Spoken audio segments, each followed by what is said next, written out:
Hello friends, the topic for today is operating system services and system calls. The services of the operating system can be categorized into two categories, one for the user and another set of services for the system. The operating system offers 6 services to the user. User interface, which can be divided into two categories, command line interface and graphical user interface. The second service is program execution, which covers how to load the program into memory, how to run the program. The third service is input-output operations. The fourth service is file system manipulation, which covers reading and writing to files, creating and deletion files, searching a file, and permission management. The fifth service is concerned with communication between two processes, which can be done either with shared memory technique or with message passing technique. And the last service to the user is error detection. Now we are going to cover these one by one in detail. So coming on to the first service, which is user interface. To interact with the system, you need some kind of an interface, and normally you have used the graphical user interface, which is offered in Windows and nowadays in most other operating systems like Linux also. So what happens in a graphical user interface, you see icons and you use mouse to click on those icons and perform certain operations. So everything is visible on your screen. The second mode is command line mode, the CLI mode, right? In this case, you will not see any graphical icons and you hardly use the mouse. All that is available is the keyboard and the screen. For anything to do, you need to remember a command. For example, if you want to create a file, in command line interface there will be a command for this. But in a graphical interface, what you can do is you can simply right click, new, and then you can create a file. So both these command line interface and graphical user interface has got their advantages and their own disadvantages. The graphical user interface is very easy to learn, but the power of the command line interface is more as compared to the graphical user interface. Command line interface is very difficult to learn in the beginning. So I'll give you a small example. If you want to create a file with graphical user interface, it is very easy. Right click, new, and you create a file. But with command line interface, you need to know what is the right command to create a file, and that command might differ from one operating system to another operating system. Now what the advantage of command line is, if you want to create, let us suppose 1000 files with the names 1 to 1000. Now just think of how much time it will take in the graphical user interface. Right click, new, then you give the file name, again right click, new, and the file name, and so on. Right? I think even if you try on your best with the best of your speeds, you can do it in 30 minutes or 1 hour. But with the command line interface, if I take an example of Linux, the command is going to be touch and then 1.1000. That's it. Right? So with the right command, you will be able to do a complex task in the least amount of time. Now coming on to the second service, program execution. So the operating system has to take care of how to load a program in the memory, where to place it in the memory, and how to run the program.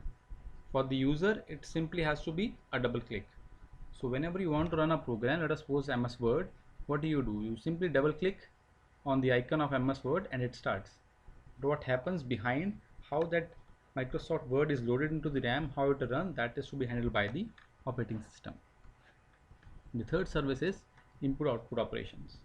So during the execution of a process, the process is required to take input from the user, or it might want to give some output to the user on the screen or on the printer. Now how to handle those input or output devices, all this will be done by another service that is for all the input output operations, so that the user don't have to bother how a keyboard works or how a printer works. Everything will be taken care by the operating system. The fourth service is file system manipulation.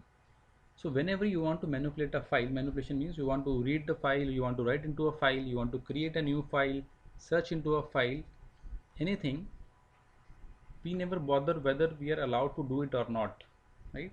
The system takes care of this. For example, you open a file.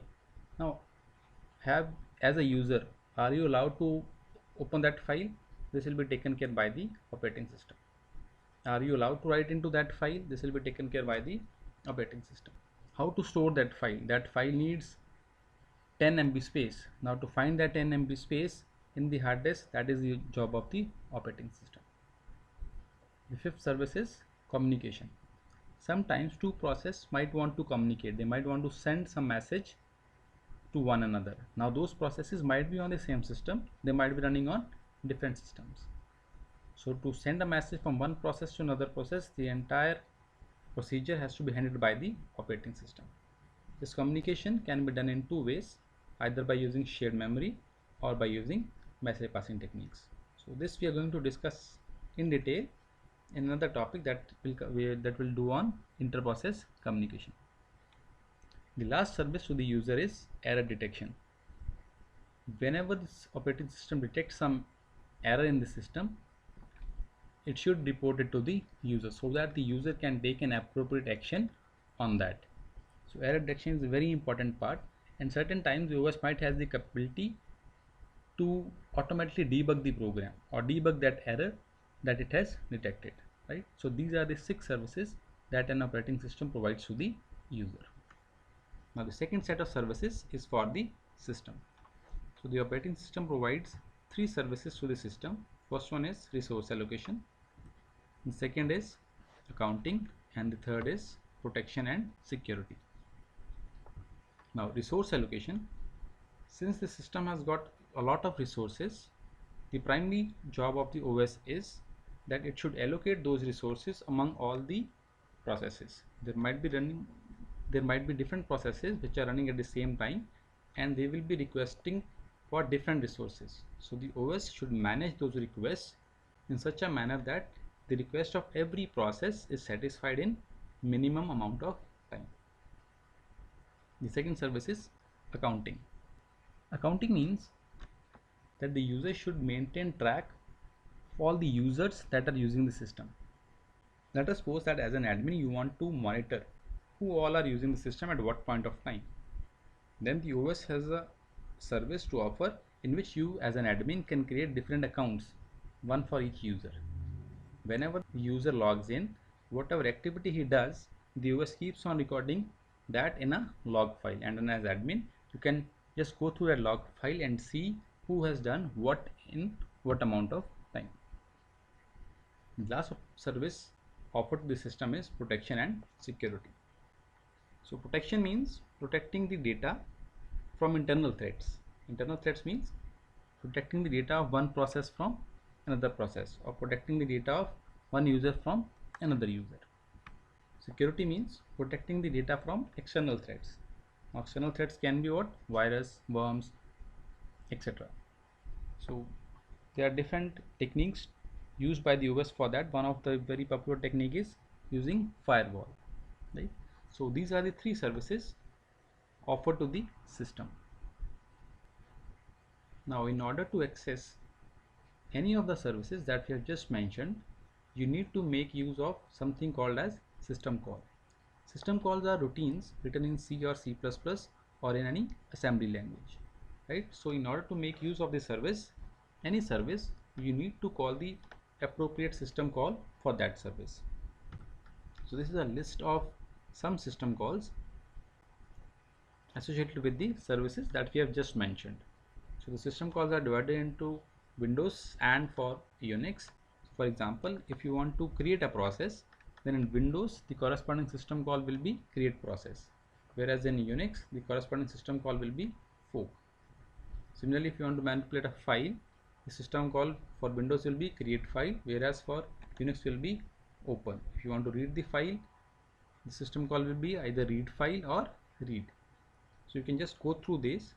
If you want to study them in detail, there is a separate series of videos on operating system lag in which we have discussed the system calls used in Unix.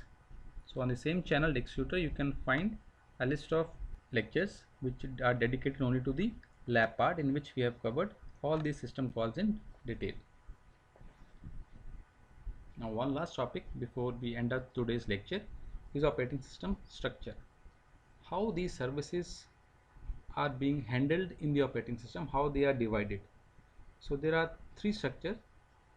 First one is simplest of the structure, where the application programs can either pass through a layer of system programs, device drivers, and then they can go to the BIOS device drivers or access the hardware, or the application programs can directly access those hardware.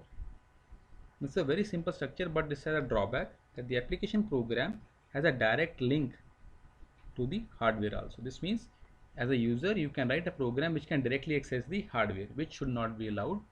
A malicious program from a user or from a hacker can manipulate the hardware directly, thus damaging other user file or even damaging the operating system.